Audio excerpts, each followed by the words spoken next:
అందరికీ నమస్కారం. మీ కాటే సుబ్రహ్మణ్యం. రామచంద్రాపురం నియోజకవర్గంలో ఎలక్షన్స్ జరిగి సుమారుగా 8 నెలలు కావస్తుంది.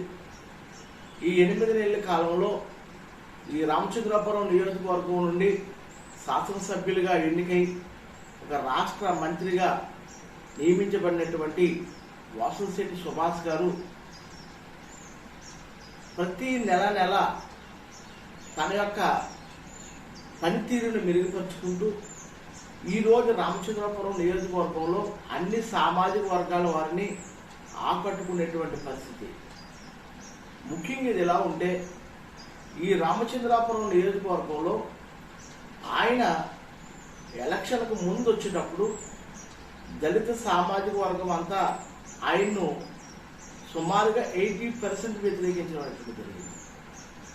తర్వాత కాలంలో ఆయన ఎలక్షన్ క్యాంపెయిన్ తిరుగుతూ ఉన్నప్పుడు ఆయన షెడ్యూల్ కులాల యువకుల పట్ల చూసినటువంటి ఆదరాభిమానాలని చూసి సుమారుగా 50% షెడ్యూల్ కులాల వారు ఆయన యొక్క మంచితనాన్ని గుర్తించి ఆయనకు సపోర్ట్ చేసి ఓటేయడం జరిగింది. మరి గెలిచిన తర్వాత ఏంటి? గెలిచిన తర్వాత కూడా వాసంశెట్టి సుభాష్ గారు అన్ని సామాజిక వర్గాలతో పాటుగా షెడ్యూల్ కులాల యువతకు నాయకులకు సమాన ప్రాధాన్యతనిస్తూ ఎక్కడ ఏం జరిగినా సరే, అంటే ముఖ్యంగా షెడ్యూల్ కులాల ప్రాంతాల్లో ఏ సంఘటన జరిగినా ఆ నాయకులు తెలియజేయగానే ఇమ్మీడియట్లీగా స్పందించి ఆయన కానీ ఆయన తండ్రి గారు అయినటువంటి వాసంశెట్టి సత్యం గారు కానీ మరి ఏదో రూపంలో వారికి సహాయం చేస్తూనే ఉంటారు.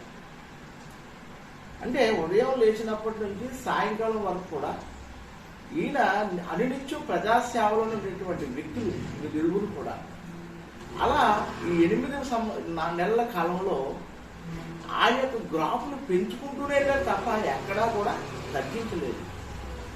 ఇటువంటి తరుణంలో మనం చూసినట్లయితే ఒక ఎమ్మెల్సీ ఓటు నమోదు కాడి నుంచి ఇప్పటి వరకు కూడా అధిష్టానం మీద రాజకీయంగా కొత్త కాబట్టి ఏమన్నా సరే అనునిత్యం కష్టపడుతూ తన గ్రాఫ్ని పెంచుకుంటూ వెళ్ళారు. అలా ఈరోజు వాసంశెట్టి సుభాష్ గారు అంటే రామచంద్రపురం నియోజకవర్గంలో ప్రతి ఇంటిలో ఒక పెద్ద కొడుకుగా మారిపోయారు ఆయన. అది చూసి వారమైనటువంటి వారు ఈయన షెడ్యూల్ కులాల వారికి పైన కేసులు పెడతారని, షెడ్యూల్ కులాల వారిని చేరనివ్వట్లేదని ఏవో కొన్ని కాలుపోతలు కూయడం అనేటువంటిది ఫేస్బుక్లోనూ వాట్సాప్లోనూ పెట్టడం జరుగుతూ ఉంటుంది. ఈ రామచంద్రపురం నియోజకవర్గంలో నేనేదో ఈ పార్టీలో ఉన్నానని ఈయన కోసం మాట్లాడటం కాదు. మీ రామచంద్రపురం నియోజకవర్గంలో ఏ షెడ్యూల్ కులాల ప్రాంతాలకు వెళ్ళి ఎవరిని అడిగినా సరే ముందు చెప్పేటువంటి మాట ఏంటంటే సుభాష్ సుభాష్ సుభాష్ సుభాష్.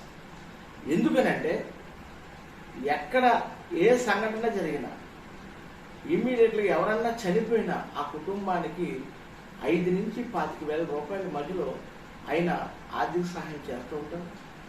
అలాగే ఎవరన్నా భర్త చనిపోతే బిడ్డలతో ఉన్నట్లయితే ఆ తల్లికి ఒక టిట్కో ఇల్లుని ఆయన ఉచితంగా ఇవ్వడం జరుగుతుంది. అలాగే ఆయన తండ్రి గారు కూడా సేమ్ కొడుకు పాటలోనే అనేక విషయాలు వాళ్ళందరికీ సహాయ సహకారాలు, వాళ్ళ బిడ్డలు చదివించడానికి కూడా వాళ్ళే స్కూల్ ఫీజులు కడుతూ ఉంటారు. ఇలా చూసినట్లయితే అది రామచంద్రపురం నియోజకవర్గం ఏర్పడిన 8 సంవత్సరాల కాలంలో ఎవరు కూడా ఇంత ఆదరణ అనేటువంటిది చూపలేదు. చూశారు చాలామంది నాయకులు మరి ఎంతో కొంత వారు తోచిన రీతిలో ఇక్కడ ఉన్నటువంటి షెడ్యూల్ కులాల వారికి ప్రాధాన్యత చేశారు. కానీ ఇంత ఆర్థిక సహాయాన్ని కానీ ఏదైనా పెద్ద సంఘటన జరిగినప్పుడు నేను ఉన్నామనేటువంటి అంశంతో ముందుకు వచ్చేటువంటి నాయకులు, ఇది మాది అని భుజాన్ని వేసుకుంటున్న నాయకులు ఈ నియోజకవర్గంలో లేరు. అది వాసంశెట్టి సుభాష్ గారు వచ్చిన తర్వాతే షెడ్యూల్ కులాల వారికి బలం పెరిగింది, ప్రాధాన్యత పెరిగింది అని చెప్పడంలో ఇది 100% వాస్తవం. మీరు నమ్మినా నమ్మకపోయినా బయట వారు అంటే ఈ నియోజకవర్గం బయట ఉన్నటువంటి కొంతమంది ఏదో పెడతా ఉన్నారు. అది ఖచ్చితంగా మీరు రామచంద్రపురం నియోజకవర్గం రండి, ఈ నియోజకవర్గంలో ఉండేటువంటి దళిత సామాజిక వర్గాన్ని అడగండి, ఎక్కడా కూడా దళితుల మీద కేసులు ఉండవు. ఒకవేళ ఎవరన్నా చిన్న పొరపాటు చేసినా నన్నో లేదా మా ఎస్సీ నాయకులను పంపించి ఆ సమస్యను పరిష్కరించే విధంగా చేశారు తప్ప ఎక్కడా కూడా పోలీస్ కేసులు అనేటువంటివి మా రామచంద్రపురం నియోజకవర్గంలోనే క్రైమ్ రేటు తగ్గిపోయింది నేను వచ్చిన తర్వాత. ఎందుకనంటే అందరినీ వాళ్ళ బిడ్డలుగా చూసుకునేటువంటి పరిస్థితి. ఇటువంటి తరుణంలో మరి ఈ షెడ్యూల్ కులాల వారికి ఆయన ఇచ్చేటువంటి ప్రాధాన్యతను ప్రతిపక్ష నాయకులు కానీ లేకపోతే ఈయనకి ఎవరైతే యాంటీ వర్గం ఉందో ఆ వర్గము మరి ఈయన్ని బ్లేమ్ చేయడానికి కానీ బ్యాట్ చేయడానికి కానీ ఇతను దళితుల మీద కేసులు పెడతారనేటువంటి విషయాన్ని చెప్తూ ఉన్నారు. ఇది అవాస్తవం. అవసరమైతే ఎవరైతే ఈ పోస్టు పెడుతున్నారో ఆ నాయకులు మా రామచంద్రపురం నియోజకవర్గం రండి, ఇక్కడ చర్చా వేదికలు కూర్చుందాం, ఇక్కడ ఉన్నటువంటి నాయకులతో మనం కూర్చుందాం, మీరు రండి, ఇక్కడ అసలు జరుగుతుంది ఏంటో మీ అందరికీ మేము తెలియజేస్తాం. ఒకవేళ లేదు నేను చెప్పేటువంటిది అవాస్తవం అంటే కనుక మీరందరూ కూడా ఏ శిక్ష వేసినా సరే మేము భరిస్తామని మీకు తెలియజేస్తూ, సుభాష్ గారు అనేటువంటి వ్యక్తి రోజు రోజుకి ఒక రాజకీయ నాయకుడే కాదు, ఒక మానవతావాదిగా ఈరోజు ఉదాహరణకు ద్రాక్షారామంలో మొన్న ఒక సంఘటన జరిగింది. ఫంక్షన్కి వెళ్తాం, వ్యాను వీలు ఇరిగిపోయి సుమారుగా 40 మందికి అతి ఘోరాతి ఘోరమైనటువంటి దెబ్బలు జరిగాయి.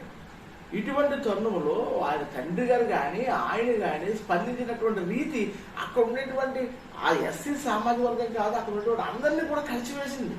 ఎందుకనంటే వాళ్ళు ఏదో వాళ్ళు సొంత సామాజిక వర్గం వాళ్ళ కుటుంబంలో బిడ్డలకే ఈ యొక్క సంఘటన జరిగితే ఎలా రియాక్ట్ అవుతారో సచిన్ గారు నిజంగా ఆయన పంట తపన చూస్తే నాకే చాలా హ్యాపీ ఫీల్ అయ్యాడు. ఎందుకంటే ఇటువంటి నాయకుల్ని రామచంద్రపురం నియోజకవర్గంలో ప్రజలు నిజంగా ఆలోచన చేత గెలిపించుకున్నారు. ఇటువంటి నాయకులు రావడం మన అందరూ అదృష్టమని భావించాను. ఆయన తక్షణమే వైద్య సదుపాయాన్ని అందించడంతో పాటు డాక్టర్స్ని మేల్కొల్పడంతో పాటు సుమారుగా అక్కడ ఉండేటువంటి అందరికీ 40 మంది కూడా ఆర్థిక సహాయాన్ని మరి ఇవ్వడం, తర్వాత ఆయన తక్షణమే వైద్య సదుపాయాన్ని అందించడంతో పాటు డాక్టర్స్ని మేల్కొల్పడంతో పాటు సుమారుగా అక్కడ ఉండేటువంటి అందరికీ 40 మంది కూడా ఆర్థిక సహాయాన్ని మరి ఇవ్వడం, తర్వాత మళ్ళీ కొంతమందిని కాకినాడ అక్కడ పంపించి మళ్ళీ పైగా అక్కడ మనుషులు పెట్టి అక్కడ ట్రీట్మెంట్ చేసేటువంటి బాధ్యతలు కూడా మరి వారి కుటుంబం సభ్యులు తీసుకున్నారంటే అసలు ఏ విధంగా ఆయన మీద మరి మనం దుమారం రేపుతాం అనేటువంటి ఒకసారి చూడండి. ఇటువంటి నాయకులు అరుదుగా జరుగుతూ ఉంటారు. ఏదో సుభాష్ గారు అంటే ఇష్టమని చెప్పట్లేదు. ఇటువంటి నాయకులు ఈ సొసైటీలో మీకు రామచంద్రపురం నియోజకవర్గం కాదు, చుట్టుపక్కల నియోజకవర్గంలో చూడండి. అసలు దళిత సామాజిక వర్గానికి ఎవరైనా సరే ఎంత సపోర్ట్ చేసేటువంటి వాళ్ళు ఉంటారా? అసలు ఆర్థిక సపోర్ట్ చేసేటువంటి ఉంటారా? ఈరోజు యువత ఎవరైనా సరే రోడ్ల మీద తిరుగుతుంటారు, తీసుకొచ్చి క్యాంపస్ ఇంటర్వ్యూలు పెట్టి మొన్న జరిపినటువంటి క్యాంపస్ 28 మందికి యువతకి మరి ఉద్యోగ అవకాశాలు కూడా వాళ్ళు కల్పించారంటే మరి దాంట్లో కులం చూడలేదు. దాంట్లో షెడ్యూల్ కులాలు ఉన్నారు, షెడ్యూల్ తెగలు ఉన్నారు, అలాగే బీసీస్ ఉన్నారు, ఓసీస్ ఉన్నారు. అది ఏ రోజు కూడా ఎస్సీలు ఎవరు రాలేదని ఏ రోజు చెప్పలేదు. కాబట్టి దయచేసి మన సోదరులు మీకు ఏదైనా పర్సనల్ గ్రడ్జ్ ఉంటే అది మీరు చూసుకోండి తప్ప ఇటువంటి ప్రజానాయకుడి మీద ఆ పైగా షెడ్యూల్ కులాల పక్షపాతిత ఈయన కానీ తండ్రి గారు కానీ షెడ్యూల్ కులం వాళ్ళకి పక్షపాతగా ఉండి మాలాటి యువతకి అలాగే చదువుకున్నటువంటి యువతకి అందరికి కూడా అలాగే నాయకులకు ఒక భరోసాగా నిలబడేటువంటి వ్యక్తికి మీరు ఇలాగ దుమారం రేపడం అనేటువంటిది కరెక్ట్ కాదు. లేనిపోని మెసేజ్లు పెట్టి ప్రజలు అలజడి సృష్టించడం అనేటువంటిది కరెక్ట్ కాదని మీకు తెలియజేస్తూ మరి సుభాష్ గారు రాబోయే కాలంలో మరి మరింత అభివృద్ధి చెంది రాజకీయ నాయకుడిగా కానీ మానవతావాది అభివృద్ధి చెంది ఈ నియోజకవర్గం ఉన్నటువంటి షెడ్యూల్ కుల వారికి మరింత అండగా ఉంటారని ఆశిస్తూ మీ కాటే సుబ్రహ్మణ్యం.